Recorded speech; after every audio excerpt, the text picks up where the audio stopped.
Okay, so today's topic is epidemics on networks. So last time we talked about three different models of epidemics, SI, SIS, and SIR.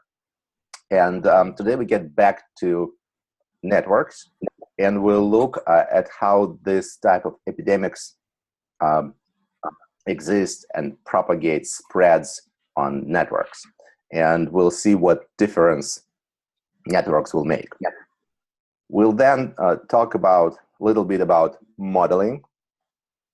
So when we're dealing with the question of epidemics, we can either try to write down certain equations and solve those equations using its differential equations, so using various differential solvers, or we can try to model it by actually modeling physical process, considering just propagation within the models, sort of agent modeling, and we'll look at that. And finally, just show a few results, quite interesting results, that very recent results. In fact, the study of epidemics as sort of mathematical study of epidemics started, at the beginning of the 20th century. Surprisingly, the application of epidemics to networks is still very, very, very active area of research.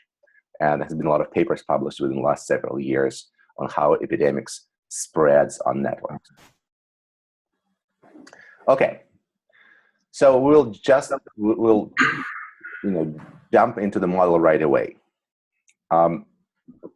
We're dealing with networks, and so we'll have an adjacency matrix A that describes networks. And for a moment, we'll consider them networks as undirected and matrix A to be symmetric, but that's just for us to be sure that certain eigen decomposition exists. In general, when you model things, you don't really need A to be symmetric. And we'll switch to probabilistic model from compartmental model. So in the original model, we discussed this idea that we split the population into, say, 2 or 3 different parts, and there is a part population that is susceptible to the infection. There is a part of population, for example, that is infected. We renormalize them to become fractions, and that was sort of the big picture, right? And so the result of simulation, we would have either 3 numbers, which is a fraction of a population that is, either 2 numbers, which is a fraction of population that is susceptible or infected, or 3 numbers, which was susceptible, infected, or recovered, if it was SIR model.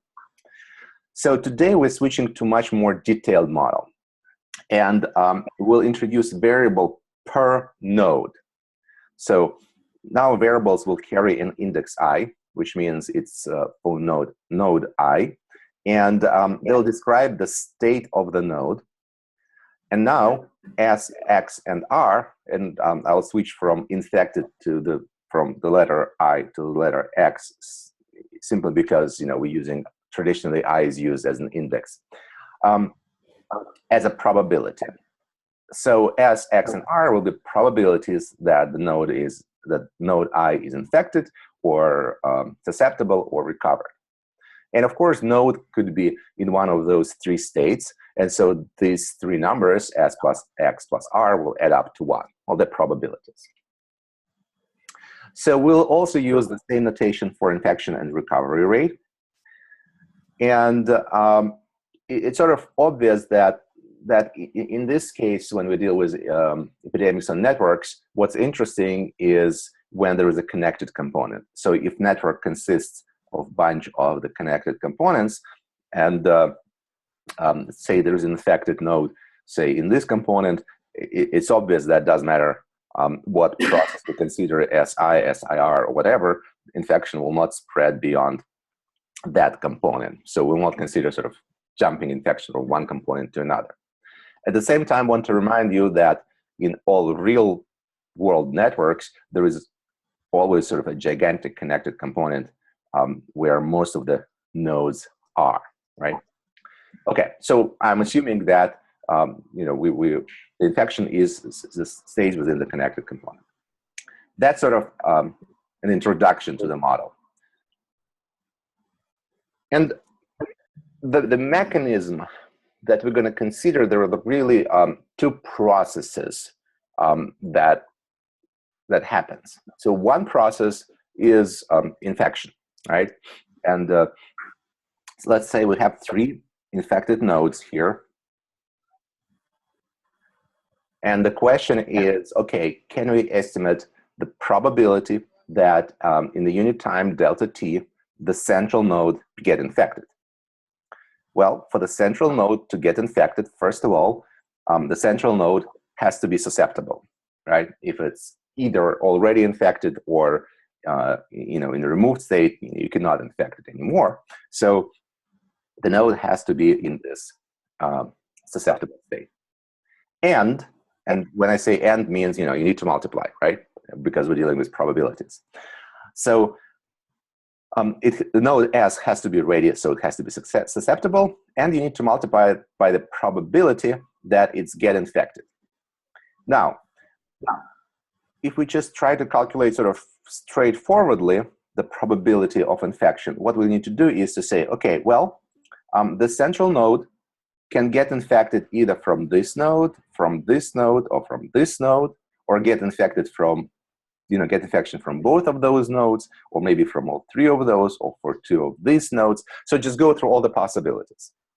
The typical way to do this, instead of actually doing that, calculate the probability of, go through the fact that the node will be infected by any as 1 minus that it will not be infected by any.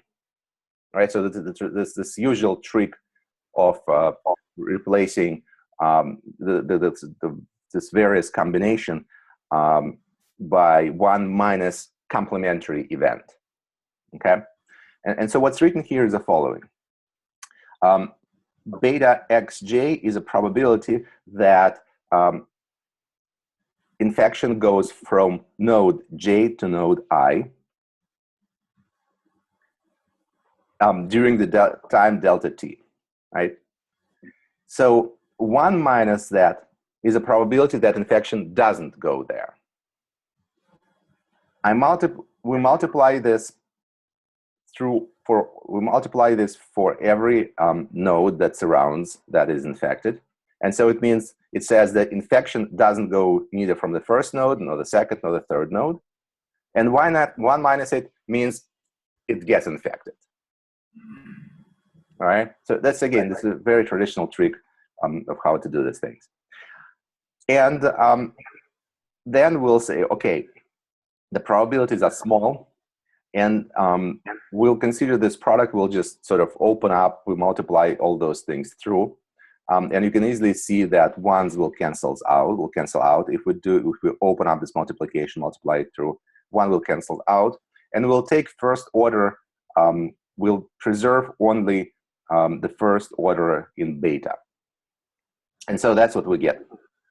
And it's kind of very, very intuitive expression. It just says, okay, the probability of the central node to get infected is proportional to the probability that it is not infected at this moment times the probability that infection comes from any of those nodes. All right? So this sort of linearization or simplification kind of takes care of the fact that it can be infected from different nodes. Now, if we wanted to solve the precise model, we should stay, of course, with this expression. Okay, but we're going to linearize. It's the first process. Another process is a node recovery, which is, okay, if the central node is infected, well, next time step, it's recovered.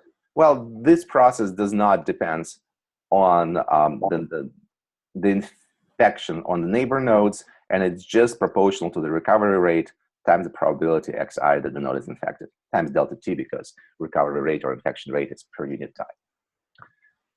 So any questions about this, the setting? Okay. All right. So one more note here is in this formula,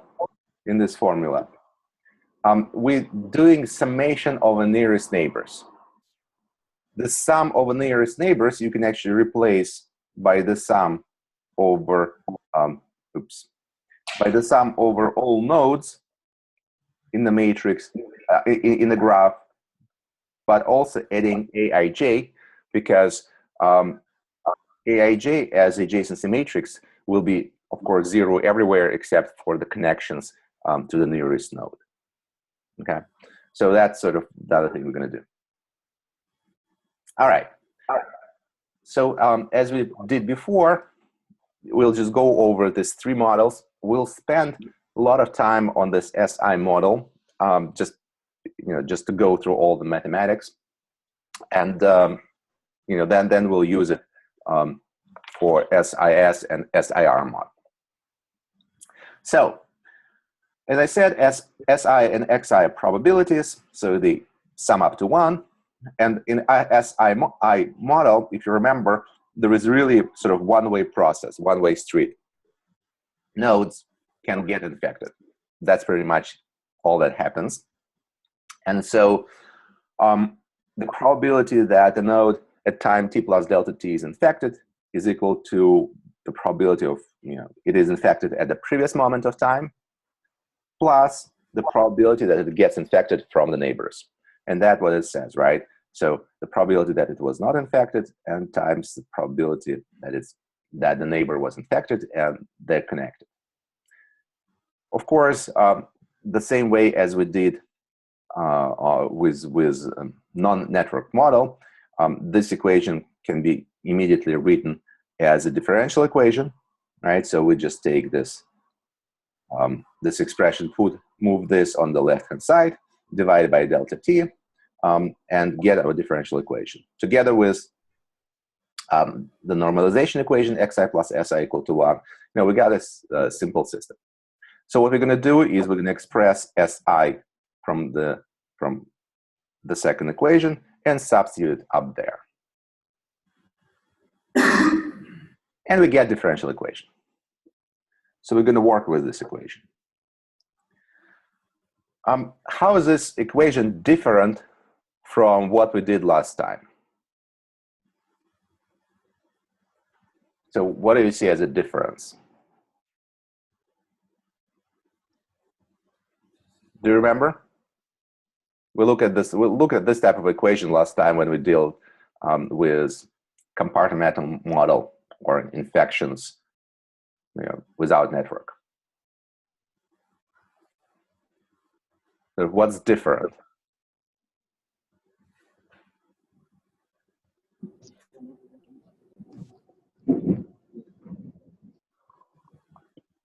All right.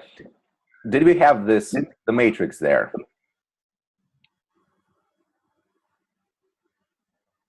No. No, because there was no matrix, right?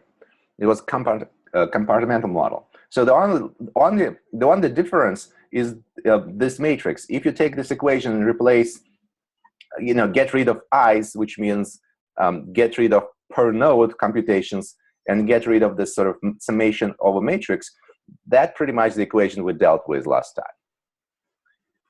Now, there is a matrix A, and so we actually do have a system of differential equations. So this equation is we have an equation per node. So it is I from 1 to n. For every node, there is an equation. Now, are these linear differential equations?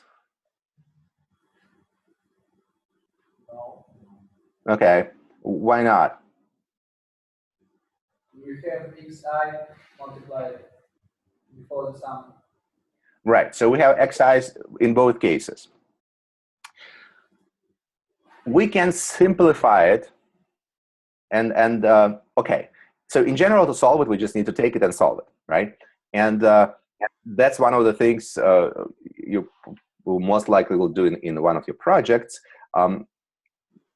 Just do the solution of differential equations by using the solver for the systems of ODEs. Right now, we're going to consider, well, as usually with differential equations, we can consider sort of early time and late time. So what happens at the beginning of the evolution of the process and at the end when things stabilize. Over there, we can make certain approximation. So the idea for early time approximation, when infection just starting, is that the probability for nodes to be infected is much less than 1. So we have a few nodes infected, but for majority, xi is much, much less than 1. And so if we look at this equation, we can, in the first term, 1 minus xi, we can just neglect xi compared to 1. Again, this is what's called early time approximation. Then we'll get a linear system. And here it is written through the matrix notation. And of course, what's good about this linear system is with linear system, we know how to solve it. The sort of the generic way to solve this linear system would be through looking for the solution in terms of eigenvectors and eigenvalues of the matrix. And so we're going to be looking for the solution of the system x from t, and x is a vector, right? So x from t now is a vector. It's just a vector notation. We're going to look for the solution as a linear combination of basis vectors. Basis vectors are eigenvectors of the matrix A, and these are the coefficients. And the reason, on the very first slide when we start talking about the problem, I said, okay, we're going to look at undirected graphs, is just because for this type of equations, I wanted matrix to be symmetric, so it's guaranteed that we have real eigenvalues and orthogonal eigenvectors, so they form a basis, if you remember a little bit of linear algebra. No, but at the same time, it's obvious that of course, infection can propagate on directed graphs. It's just if we try to model it and try to use this particular approach, there'll be problems here to guarantee that we can actually find eigenbases, which is, well, you have to be careful here if it's undirected. Okay, so what we do next is we substitute that expression. We substitute this expression for x into the equations, and we'll get again very typical equation for time-dependent coefficients.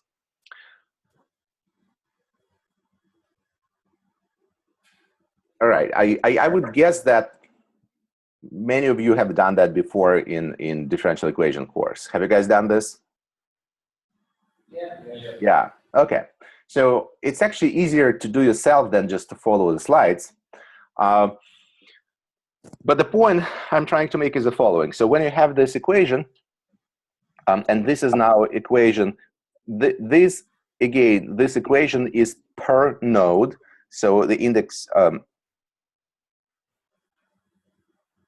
I'm sorry, this equation is per, not per node, per eigenvalue. And you can solve this equation by just separating variables and get exponent. Again, this is sort of very, very traditional thing, and the initial condition is calculated as just a dot product in between eigenvectors and the original vector. And so as a result, we'll get this dependence. So the solution x from t, and it's a vector, so it's per every node, is a linear combination over all eigenvectors of matrix A, and those eigenvectors are multiplied, those eigenvectors multiplied by this exponent and added up together with the coefficients. And this is just very, very general solution, right? Okay, we need to do this to actually analyze things at early times. Remember, we got the equation at the early times when time goes to 0. Let's look at this. Beta is greater than 0, right? Beta is infection rate.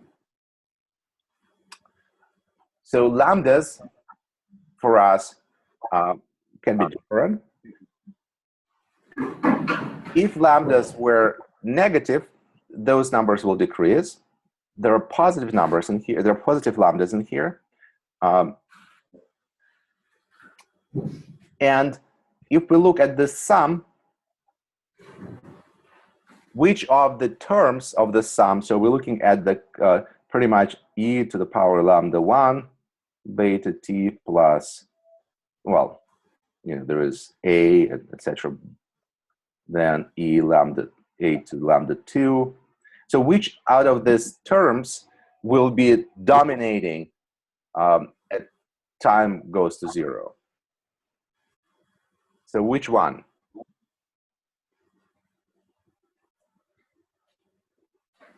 E to the lambda. So these are all positive numbers, right? So that which term in the sum will be the largest one? For which lambda?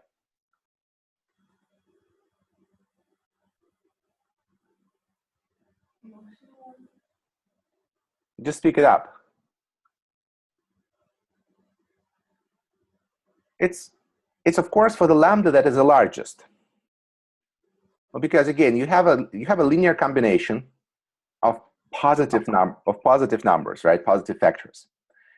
And you know, the only thing that changes here, aka where things when t goes to 0, we have different exponents here. And the fastest growing exponent is the one that has largest lambda.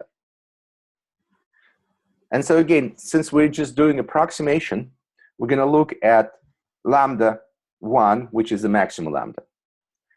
And this lambda 1 controls how fast the infection propagates.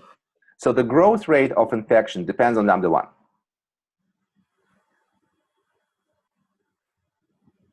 Now, that's sort of the major difference in between what we have here versus the full mix model. You know, when we had the compartmental model and every person can interact with every other person, the rate of infection, the rate with which infection spread depended only on beta, only on the intensity of you know, on the probability of infection going from one node to another.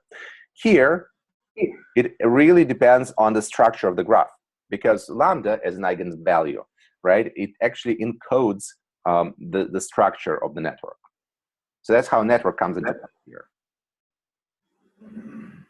Okay, and the larger the lambda 1, the faster the growth of infection at the very beginning.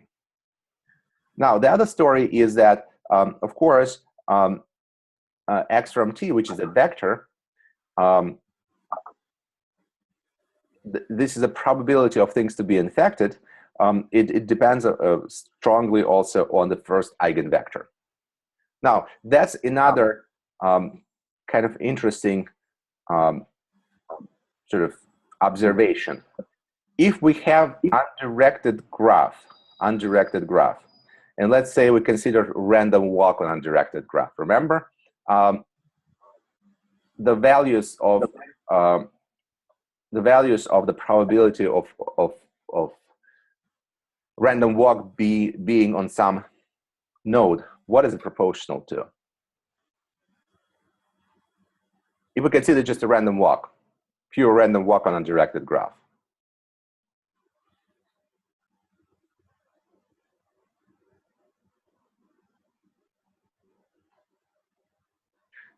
All right, or thinking sort of maybe other way around. Which nodes do you think, if we have a graph with different types of nodes, say we have, say, this type of graph, which of the nodes, and we can sort of randomly say infect the graph, which of those nodes will most likely get infected? So which one has the highest probability of infection in this little graph? Just sort of intuitively. I'm sorry, say it again. The central one? Yeah. Yeah, so it is the node with the most connections, right? I mean, like in the society, if you think about flu propagation, right, it's a socialite who will get mostly, yeah, well, or any other sort of disease propagation. It's the socialites who most likely will get the disease, right? It's somebody who has most of the contacts. So the reason I'm talking about it is because it's a node with the highest degree that will have the disease sooner. And the first eigenvector will in fact encodes that information, and so it will be the largest elements in the first eigenvector will correspond in many cases the highest node degree. So it's pretty much all very, very much what we're getting from this model. Okay. Sort of other side of the story is, so what we did right now, we actually said, okay, this is infection, this is time, and we just looked at the evolution right here, right, at the beginning. So another part we can actually do is to look at what's happening sort of at late times. So times goes to infinity. It's the same trick as we played before. When time goes to infinity, we assume that that process saturates, right? So everybody, I mean, we realize that in this model, just everybody eventually gets infected. So derivative is equal to 0. This equation is equal to 0 because the changes stopped. Well, then this equation, we have this equation. Now, we can show that lambda minimum is not 0. So this matrix, the minimum eigenvector is not 0. And so for arbitrary x, this is not 0. And so the solution we're going to have for this system, there are two solutions. We either have all x is equal to 1 or all x is equal to 0. All x is equal to 0 means there is no infection whatsoever. So what's left is that, so this cannot be equal to 0.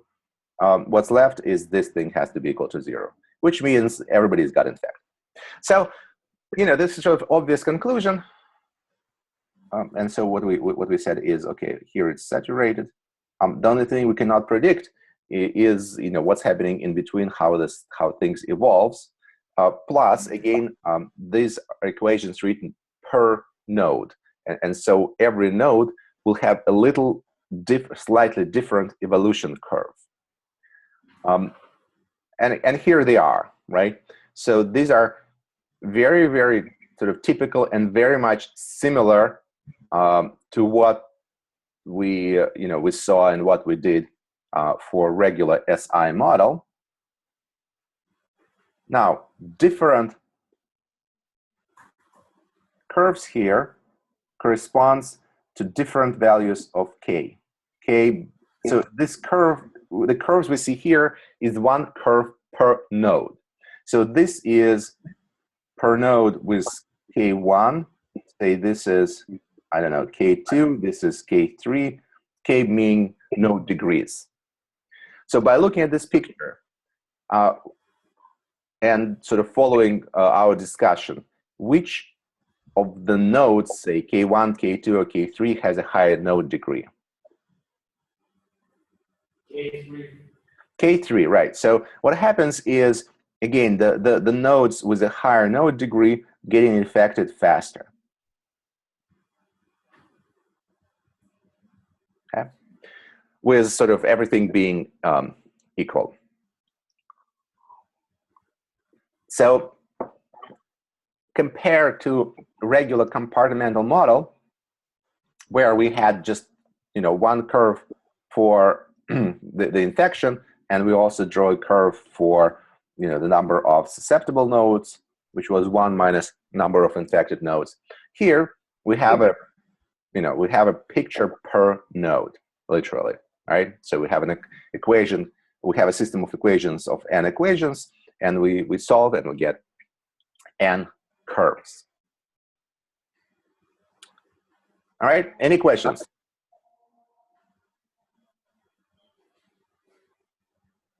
Okay, moving on. Well, the rest of the lecture is sort of, well, obvious. We're gonna take the same equation we had and modify it.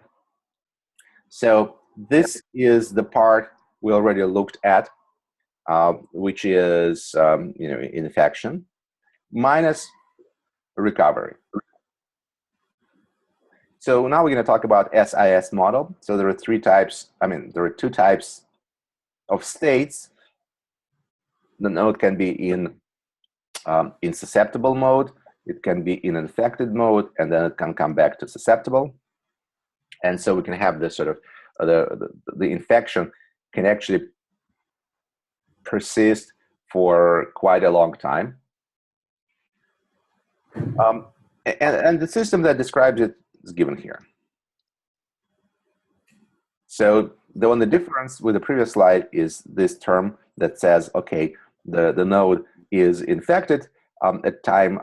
Well, the node is the change in infection, in the probability of infection of the node, comes either from the node getting infected from the neighbor or node recovering. And recovering does not depend on neighbors.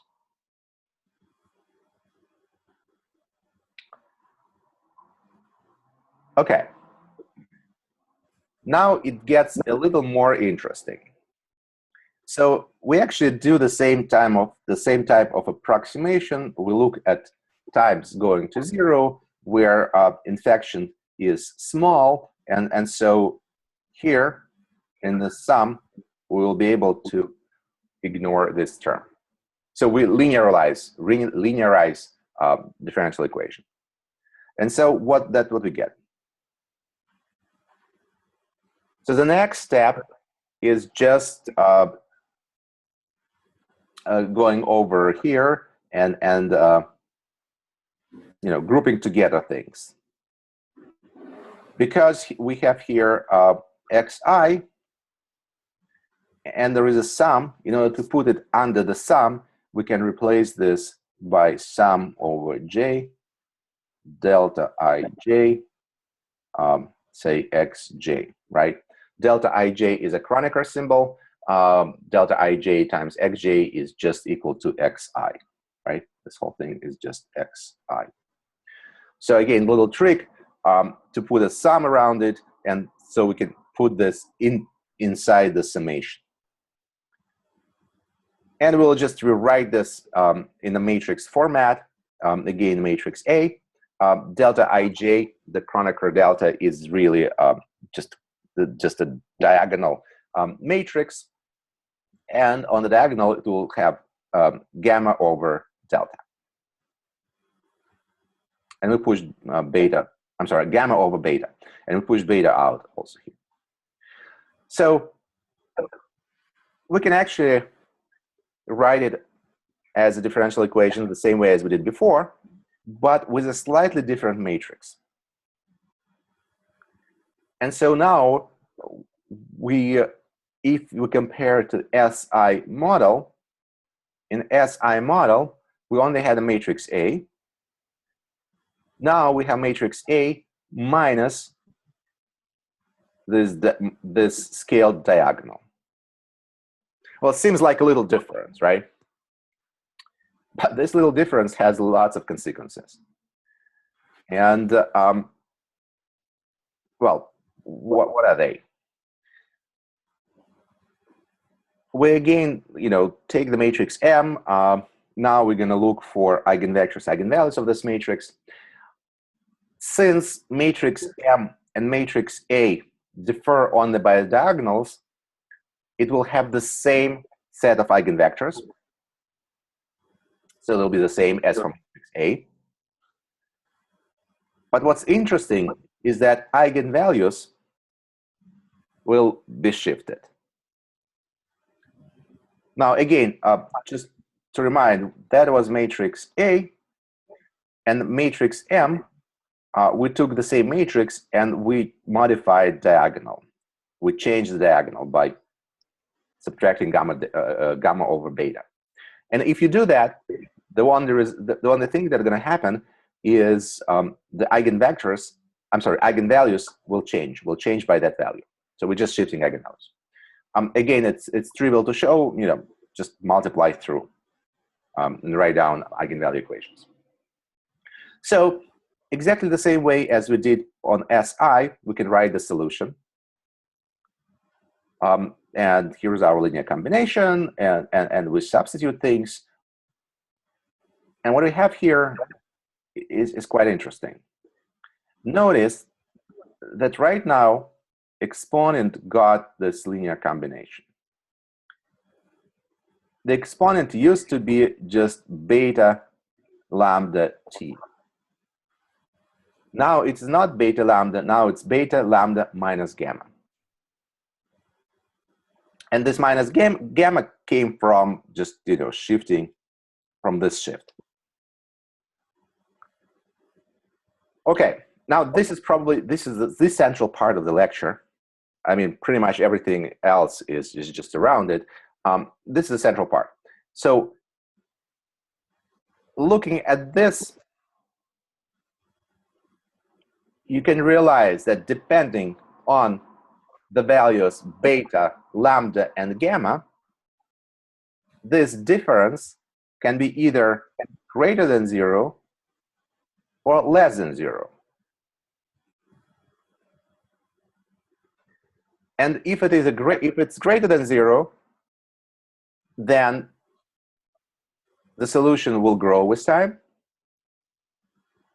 And if it's less, it will decrease.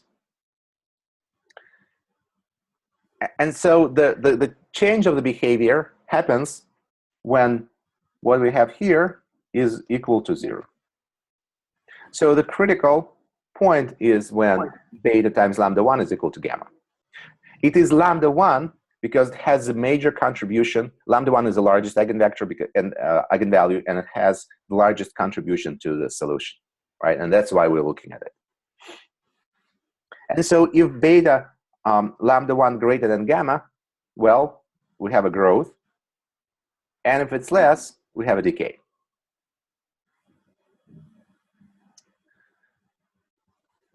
Just to quickly remind you,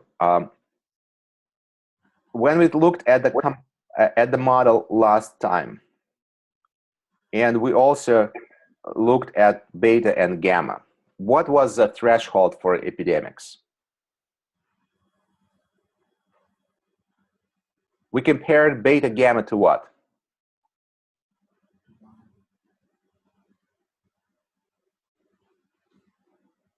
Remember? Just 1, yeah. So it was beta greater than gamma or beta less than gamma. And so beta over gamma with respect to 1, where 1 was the threshold of epidemics. Now it is different. Now we're going to compare it to eigenvalue. So in this case, epidemic threshold is 1 over lambda. I'm sorry, 1 over lambda 1. And so if beta divided by gamma is less than that, infection dies over time. If it's greater, infection survives and becomes epidemic.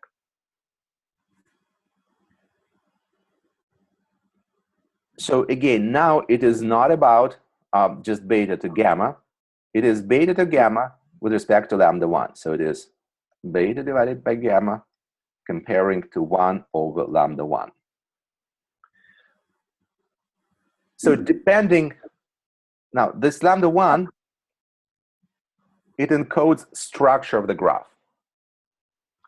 And so if you take a graph and you calculate eigenvalues and eigenvectors, lambda 1, the largest eigenvalue, will control the the propagation of infection in this model.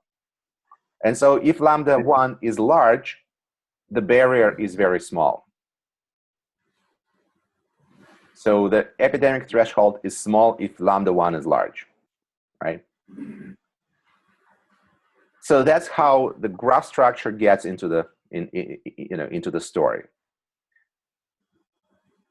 For both SIS and SIR models, and pretty much all of those type of models, it will be this lambda 1 that is critical for us. And in fact, now, say again? May I ask a question? I have a question. Sure. The eigenvectors for graphs occurs several times already. Have occurred several times already. And can you say a bit more about the interpretation? Because, you know, as for linear transforms, eigenvectors have a very simple interpretation. No, very geometrical interpretation. And as for eigenvectors for adjacent symmetrics,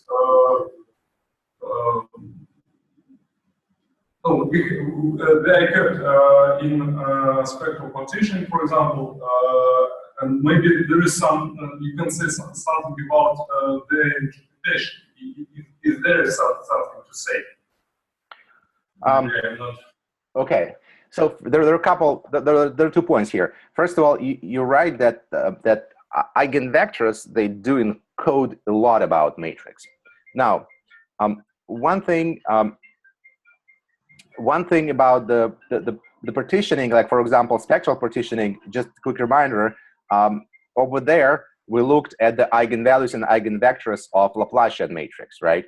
Which was D minus A, and that was slightly different to what we're doing here. But you know, the point is that depending on the structure, eigenvalues will be different, and you have more connected structure. Eigenvalues here will be, for example, the first eigenvalue will be larger for a more connected matrix. Now there is entire science of how to look at the graph spectra and how you know, it's reflected. I mean, how graph structure is reflected in a graph spectrum. You know, just from the top of my head, I probably cannot give you a good intuitive explanation you know, of why this eigenvectors, except for if you remember again, when we talk about the diffusion is a physical process, right? It's a process of diffusion on the network. And if you remember the very first lecture, when we talked about diffusion, it was also controlled by eigenvectors and eigenvalues, the sort of the principal modes of the propagation on the network. So this is somewhat similar. Because, you know, intuitively, I understand that, for example, if we take chain graph, and if we take complete graph, the first eigenvalue in the second case should be much bigger than in first case, because epidemics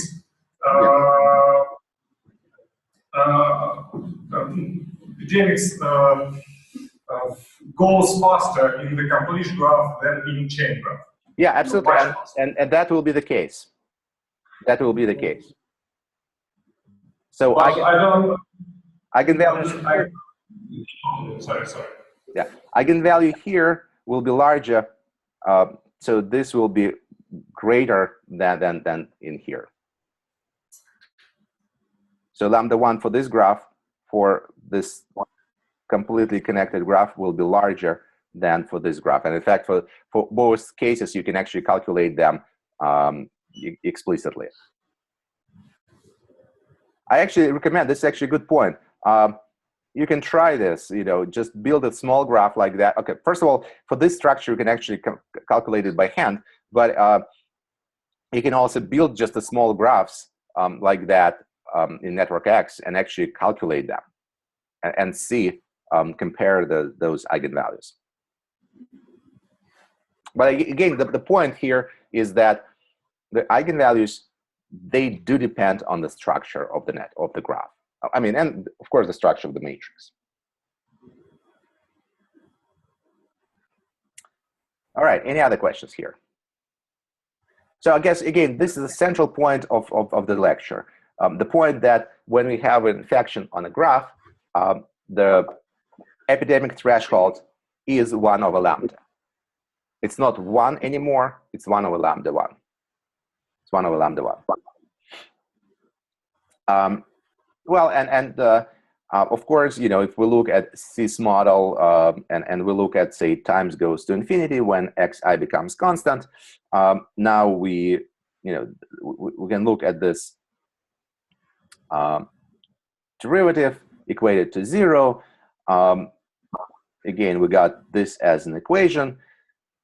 You can easily express xi, and you realize that yes, with say with ratios beta much greater than gamma, this xi goes to 1. And if it's not, if beta is an order of magnitude of gamma, you can still solve it, and you will see that xi goes or becomes approximately as the first eigenvector. So again, the notion here is because we have SIS model, with time those things saturates. It doesn't necessarily saturate to the full scale. Again, we've seen that behavior before. Now, moving along. SIR model is different only by adding this R in here, right? So now we have 3 possible states for a node. It can be either susceptible, infected, or recovered or removed, which means infection cannot touch it anymore. And now we have this system where the first equation doesn't change. This is just for infected nodes. So infected nodes in it's not infected and gets infected from the neighbors, minus recovery or removal. Now this is removal proportional to xi, and there's this total sum. And so we can, put those things back the same way as we did before. It's just now we're gonna get here extra term Ri, but Ri is the probability of nodes to be recovered. And when time goes to 0, so we're at the very beginning of infection. Time goes to 0, very few nodes are infected, and so of course even less nodes recovered. All right, so that's the key here. Very few nodes infected and even less nodes recovered. And then we get pretty much the same equation as we got for SIS model, and that means we have the same story with exponent. And as with SIS model, here we'll also have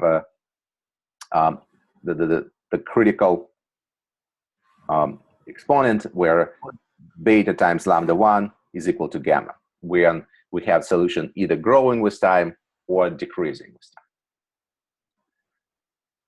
And again, looking at the solutions now, we're going to get per node, and the infection, well, happens per node, and the rate of the sort of infection recovery depends on the node degree. So here we have 3 different curves per different node degrees.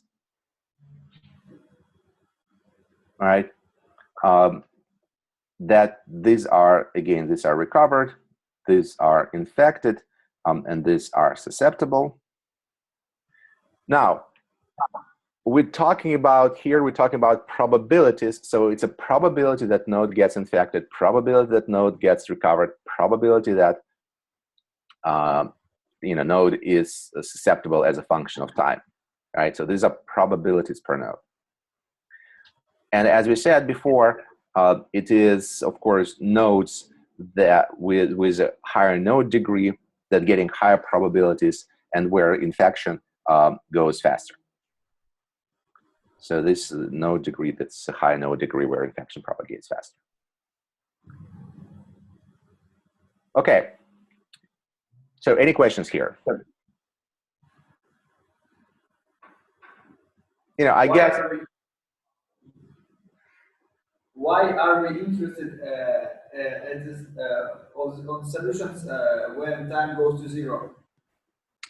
Well, because that's where everything interesting is happening, in the sense that, look, let's say here is time. Here is a time frame. There are two options, and let's say I'm drawing right now this, say, the SIS model or SIR model. Depending on the ratio beta to gamma, we can either have, and these are fraction or the probability of infection. It can either go this way, or it can go this way. Okay, and where it's going to go, it really depends on this moment. So literally, the derivative is going to be, or when we start, the first thing is going to go like e to the power x, or is it going to be e to the power minus x? Okay, and this x or minus x is sort of the ratio beta gamma, beta minus gamma lambda 1. That's what I mean by this. And it's either greater than 0 or less than 0. And it will tell you at the beginning, if we, in this situation, what it means is we had number of infected nodes, and then it decreases. And so it just means the infection dies out. Or we have this situation where we had some number of infected nodes, and with time, everybody get infected, or majority. So the reason to look at the very beginning of infection is twofold. First of all, it actually tells us how things are going to progress, whether it's going to explode or whether it's going to die out. And the other reason is, well, that's what we can do. I mean, we can actually, by looking at differential equations, we can explore this and we can explore that. And everything else we'll need numerical simulations to do. Make sense? Yep. Okay. All right. In fact, we'll move on to, so this was sort of the approach through differential equations. Very often, you either cannot do this through differential equations, or you cannot solve this, or you can actually just want to model it. Yeah, you want to see the process. Because differential equations will give you the probabilities per node as a function of time, but you actually want to sort of, watch the process, how things just change, right? And so let's see how we can actually model this behavior. So now we're not talking about probabilities of infection. We're just saying that every node can be either in state S or in state I, right? So every node can be one of the two states. And we'll take the network, and by the way, this is how you actually model this this game on the network, right? Initialize some number of nodes to the state infected, right? So you take a graph and take a few nodes and you say, okay, they're infected. Let's say here we infect this node. Now, what happens is the following. We move through time, and on every time step, the infected node has a non-zero probability to infect neighbors the node is connected to, right? The probability is beta to infect neighbors. And the node stays infected for some time. So again, you're going through you iterate through time, going through time steps, and for several time steps, the node stays infected and can infect its neighboring nodes. And in order to connect this to the equations we have written before, we need to calculate how much time it stays infected. And just to connect it with a previous discussion, it's an average time, as we just talked last time, the infection in this model, the model we're considering, it's an exponential distribution for infection time. And so we can calculate average time for node infection, which is tau times the distribution, and it's 1 over gamma. So if parameter is gamma, then each node stay infected. You could take sort of ceiling or floor of this that many time steps. Okay, so you start iterating, you start going through time steps, and the node stays infected for that many time steps. And every time step it can infect neighbors with some probability. So let's say on this picture, here is a node. We'll make a time step for recovery just equal to 1. Say on one step it infected these guys, but it recovered itself. Then this node recovered, this stayed infected. Then this one recovered but pushed infection onto this node. And so with SIS model, node can be reinfected easily because there is no immunity being acquired by node. And then, for example, the infection dies out. So you can actually take a graph and really model this process. Get a few nodes infected, see how things change, and the two parameters that controls this is beta over gamma, right? And depending on the ratio of beta to gamma to 1 over lambda, you will either see the infection quickly disappearing, or you will see the infection persisting through the system for quite a long time. So in SIS model, infection can actually stay for quite a long time within the system. If I want to model SIR, I will need to add this R state, which means removed. So what that really means is that on each time step, node has a probability beta to infect the neighbor. Then it stays infected for a while. And after that, it recovers and goes to the state R. And then it cannot be infected anymore. So looking at the picture, let's say we have these two nodes infected at first. Then on the next time step, this node, node Z, say, infects node X and node V. At the next time step, node X infects node R. And then infection dies out, no one anymore gets infected, but here is a trace of infection, so these nodes are all recovered, right? So what's shown here is a dark circle. It was an active state infected, and lighter is recovered state, right? So we started with two infected nodes, this infected and this infected. Then they moved on to recovered state, infected those two guys. Then they moved to recovered state, infected this guy, and finally everybody in the recovered state.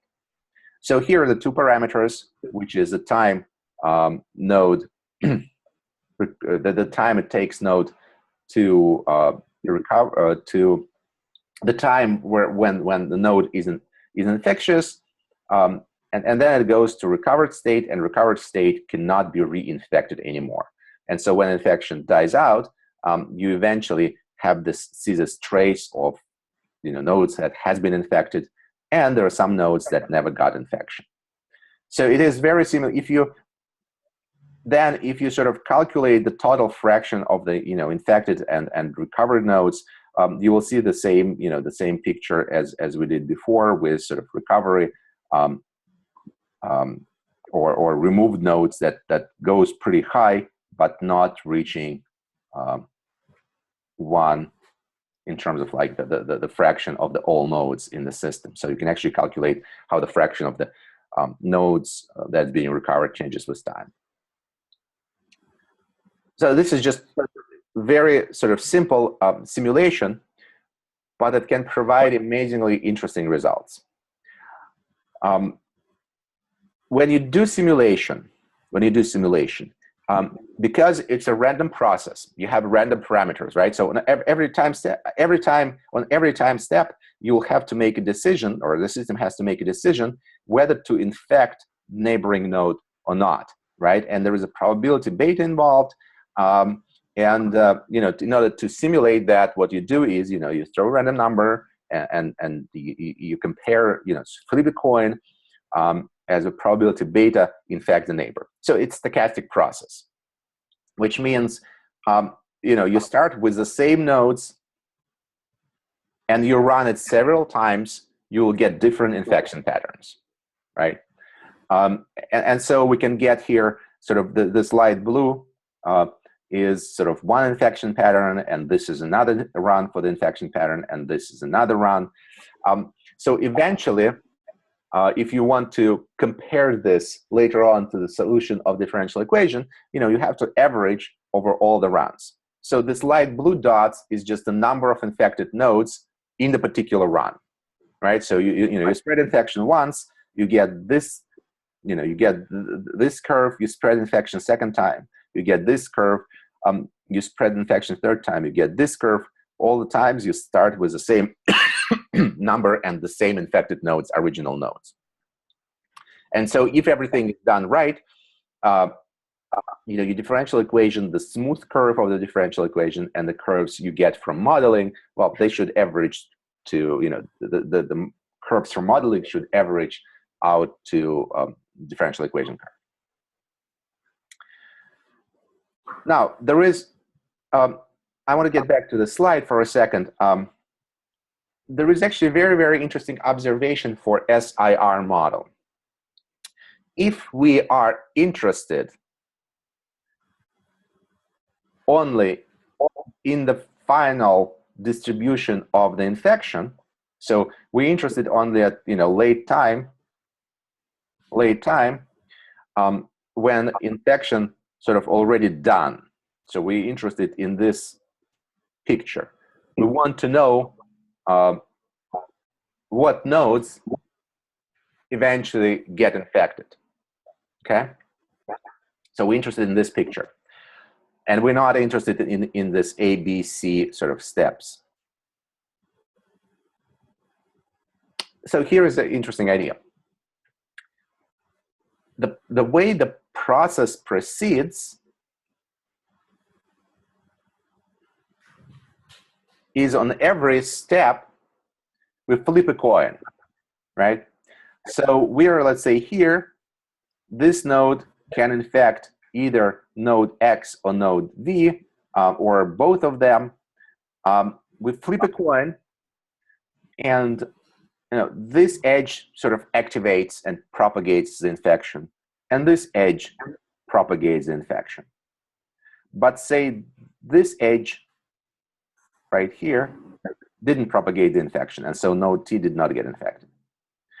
And then on the next moment of time, these two edges got activated. All right. What am I saying? No. This edge got activated. And on the final moment, we're done, infection died out. But notice, in this final picture, the nodes got infected. These are activated edges. And so here are those first two activated. This is the third activated edge. And it's only those nodes that are on connected component through this activated edges with infected nodes, with originally infected nodes, that will get infected. All right, make the story short. We're flipping the coin every time we're going through this activation process. the idea is the following. Let's flip all the coins for every edge up front. So not to wait through iterations, but for every edge, at the very beginning, we'll decide if it's going to get activated or not. Flip a coin. Then what's going to happen, we'll have some edges that are active, that eventually will get activated. Here they are. And here they are.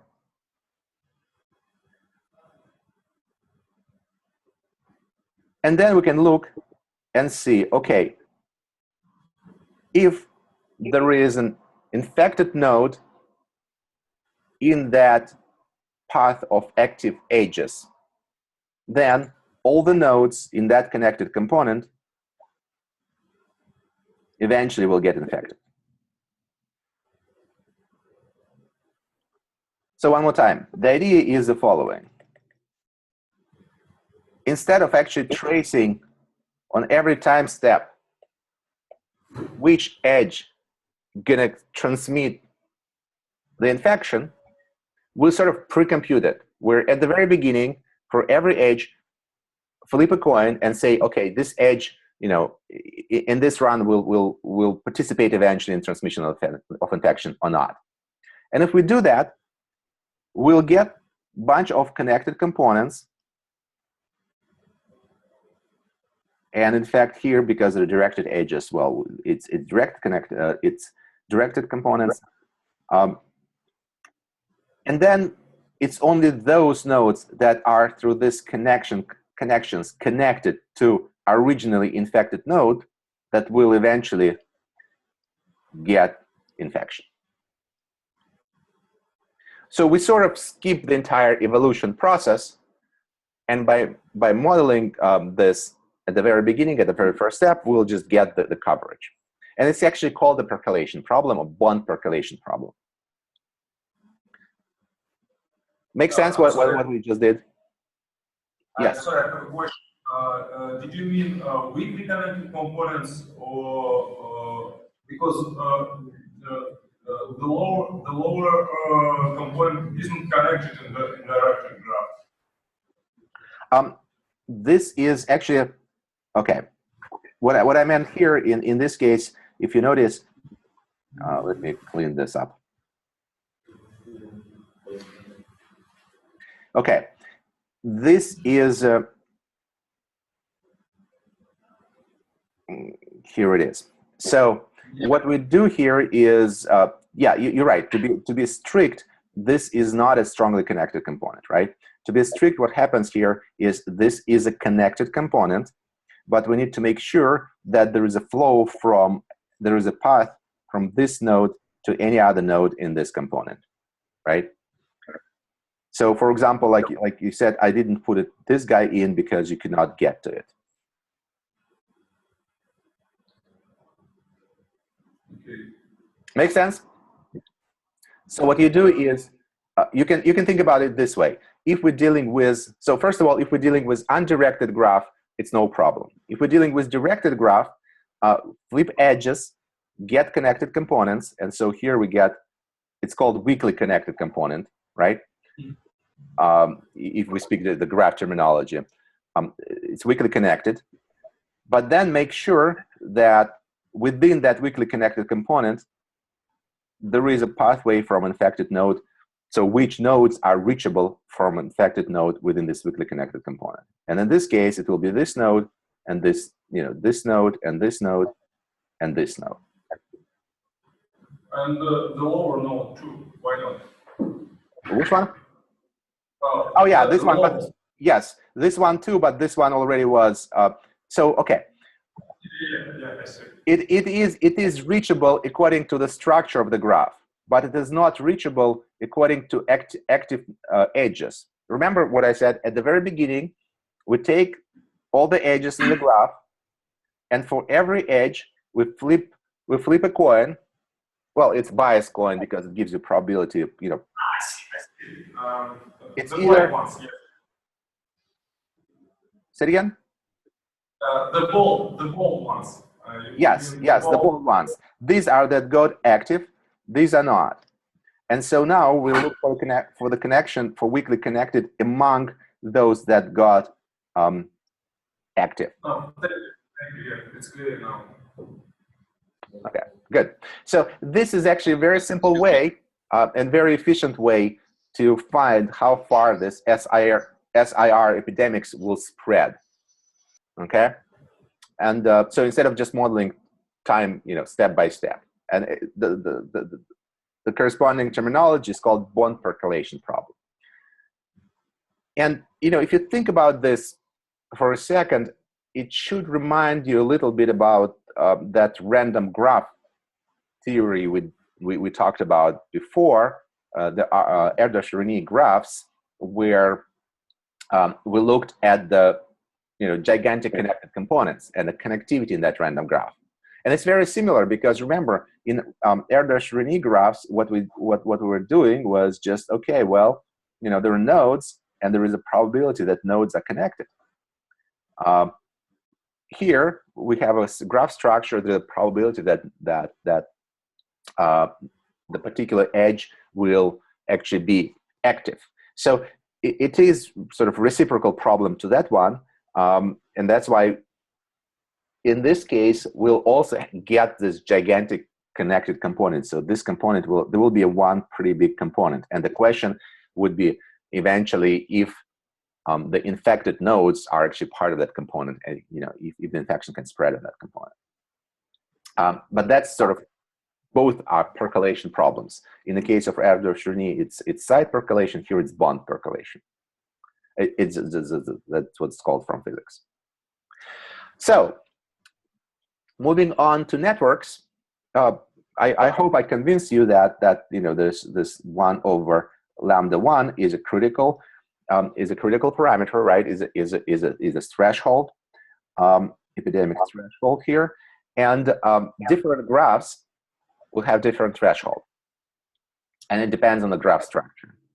And here is a very good paper by Killing. Actually, notice that this is 2005. It's just not that long time ago, where they actually tried these models on different graph structures, and they looked for the random graph, which is here, lattice sort of regular graph. There is a small world model, the sort of classical small world. There is spatial graph where you just put nodes on 2D on 2D and connect it nearest nodes, and there is a traditional scale-free graph like Barabás-Albert power law graph. And so they looked at how infection spreads on those graphs.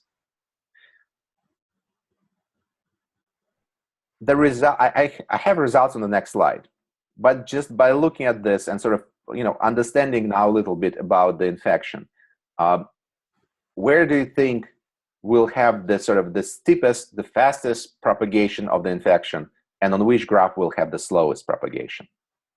What do you think?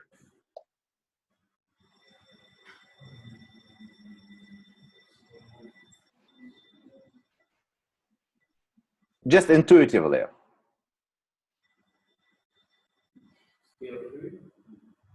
Okay, the first one will be what?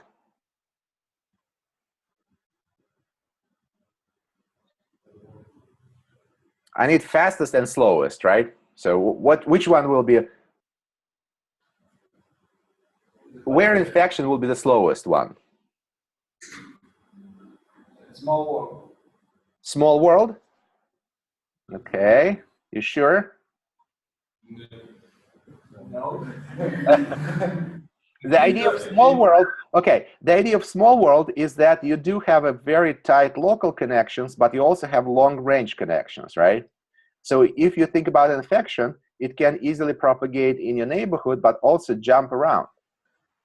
So it seems like it has an option. It's like, like airplanes, right? Like infection, it's not only people, in the city, but also pretty far away can get easily infected because, people fly around. What about this guy? Here, for infection to propagate, it actually has to go from node to node in this very sort of long structure, right? So it will take a long time for the node here to feel the infection that will come from this node, right? Yeah, if you think about it, the infection will sort of spread in. I'm simplifying, but sort of will spread around, right? So it'll take a long time for infection to reach the guy over there. May I ask a question? Yeah. Does it mean that infection spread speed depends on diameter of the graph? Depends on what? Diameter. Diameter, yes, of course. Of course, you know, the larger the diameter, the longer it takes to reach the edge of the graph, right? But what about the speed? Is the speed of infection spread affected by the diameter?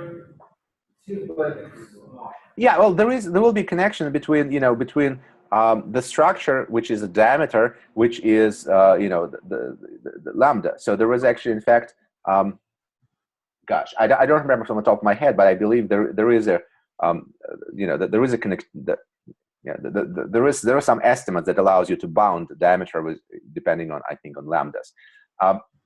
But the point I'm getting to is, if you have a strong connectivity patterns, like in random graph, where there are a lot of where there is a lot of where there is a small diameter, right, and there is this the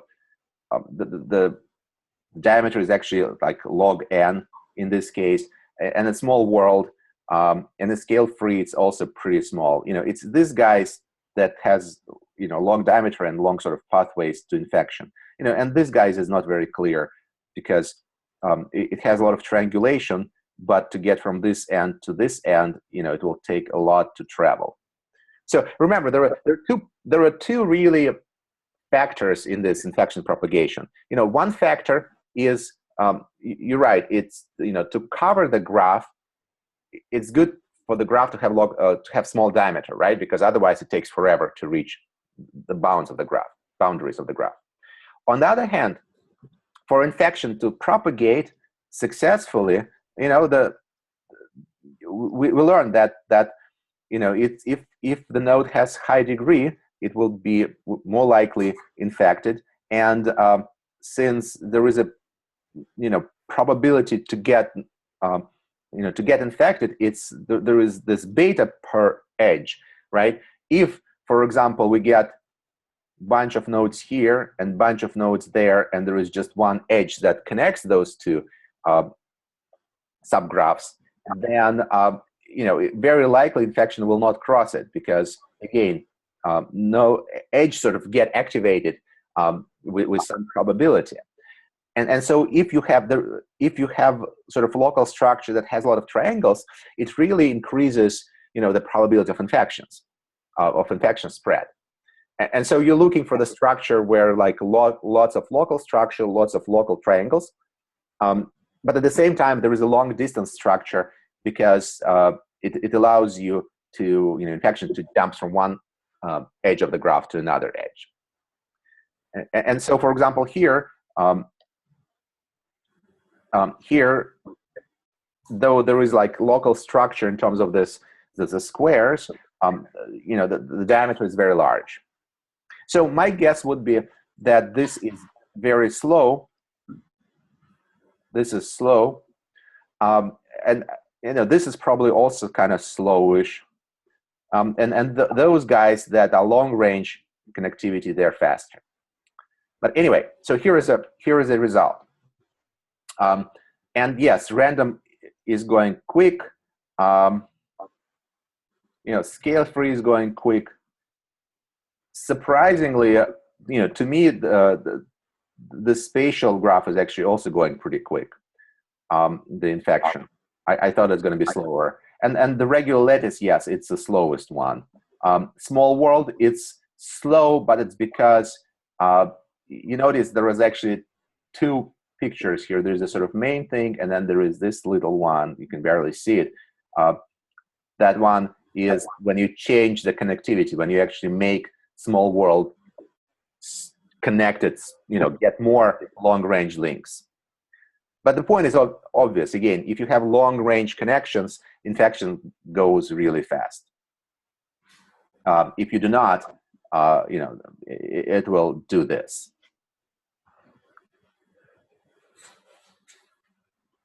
Here is actually a very, very cool visualization. I really liked it. And again, look at the year, 2013. So this is actual simulation. The green node, it's a simulation on some artificial graph. The green node is where the infection starts, and red nodes are those that get infected. Now, the blue node is just for reference here, and you notice what happens.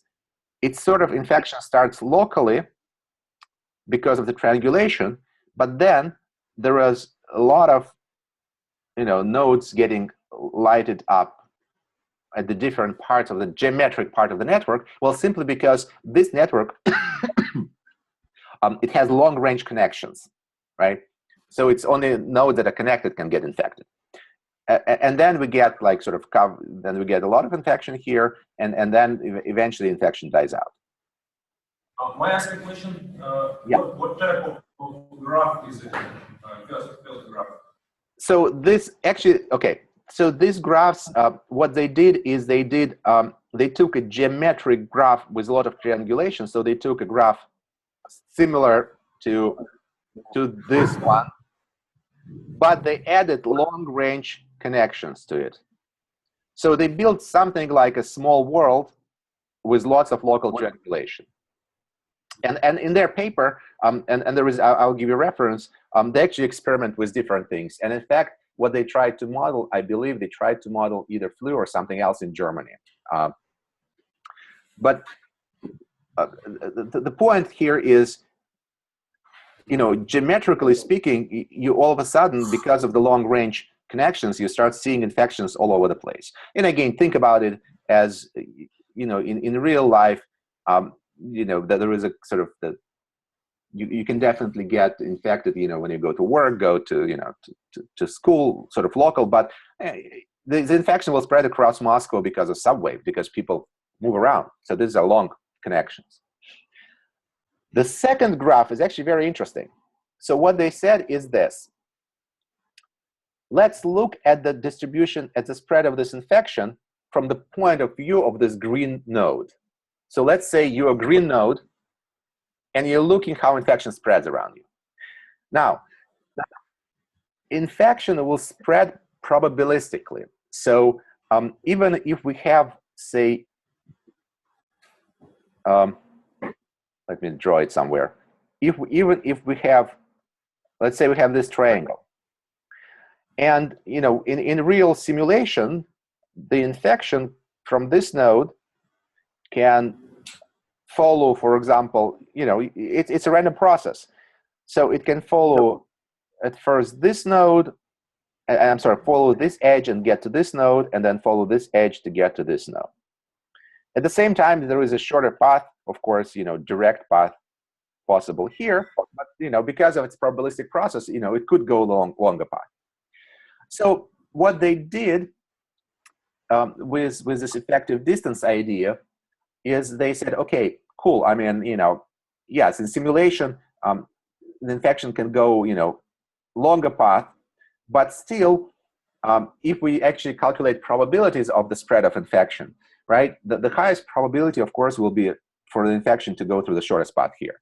So it's going to be, beta for this path, and if the infection takes follow the red path, the probability here is beta squared, which is smaller. So let's, use this idea of effective distance, which will involve this logarithm of probability of infection going from one node to another. Anyway, this is sort of a way to introduce a little bit different distance with notion of probability.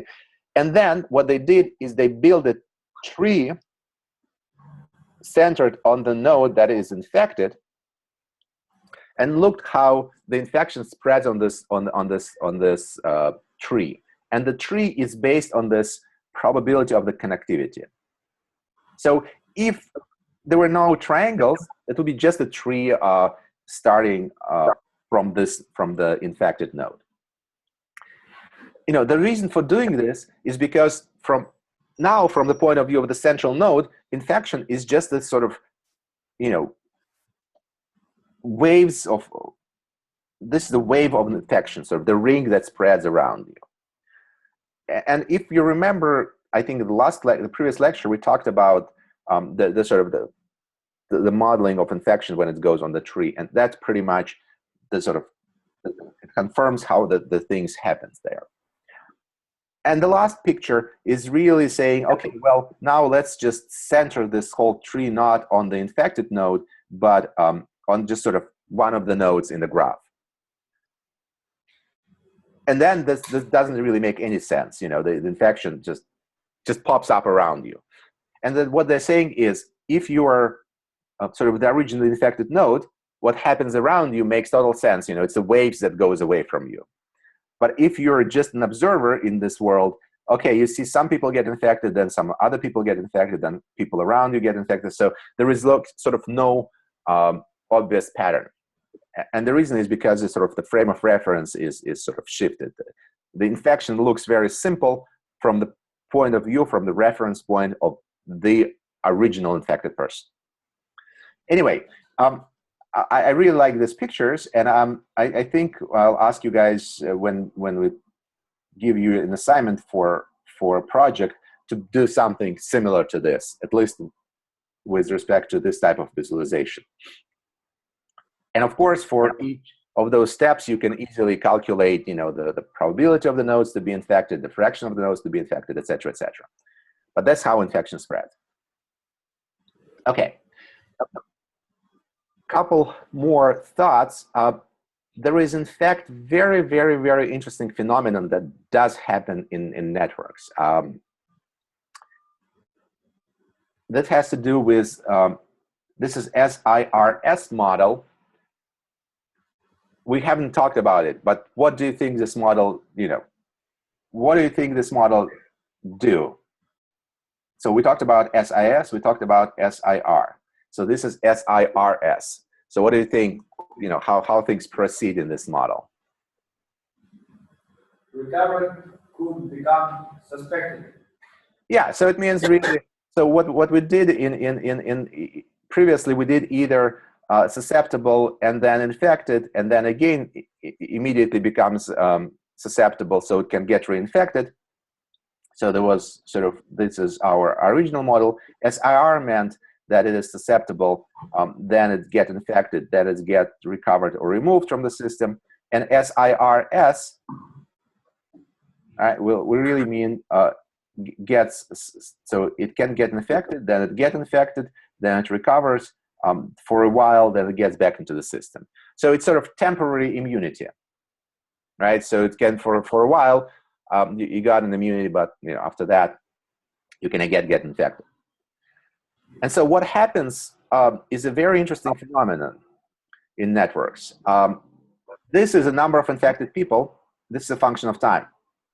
The parameter P here really means the long-range connections. So we're talking about literally, small world kind of network where we have, local connection. Well, okay. So the classical picture, right, where we have a bunch of local connections. I don't know, it doesn't draw well. So when we have local connections, but you also have, so there is local connections here, local connections, but there are also sort of long-range connections between different pieces of the graph. And so this is a fraction of those long-range connections. And so when the graph has local connections, when the time goes by, well, there is a certain number of infected people, right? And it just, oscillates a little bit. So you always sort of, it's like infection in the population. There is always a small percentile of the population that has that infection in them, and it doesn't change with time. I mean, it changes, but it just sort of fluctuates around the average. And what happens when you add long-range connections? One moment. Okay, did you guys lose me? Yeah. So what happened when you get long-range connections? It's something interesting. All of a sudden, if the graph is strongly long-range connected, you start seeing oscillations in the number of people that are infected. So what happens is, all of a sudden, pretty much all graph lights up with infection. Then all those people, they recover. Then there is sort of a drop, or time when there is no infection, and then infection comes back with almost similar force. So infection oscillates. It appears, disappears, appears, disappears. It doesn't die out completely. There is some number of infected people remains, but at the same time, it just with very, very good periodicity appears and grows. And then there is a transition time where there is like sort of times when you really get this very weird process when there is nothing, and then we got infection got sort of oscillating, and then again nothing. So quite unusual behavior. I mean, epidemiologists observe that in real life when infection just goes through waves. But the previous models before the network were not able to capture that. And so network models capture that very, very easily. So these are actual simulations. Again, look at the year of the paper. It, pretty recent. And finally, yeah.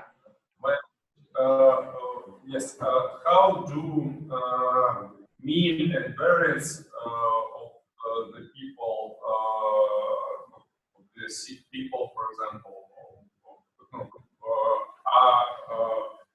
of infected people depends on the P and parameters of the network?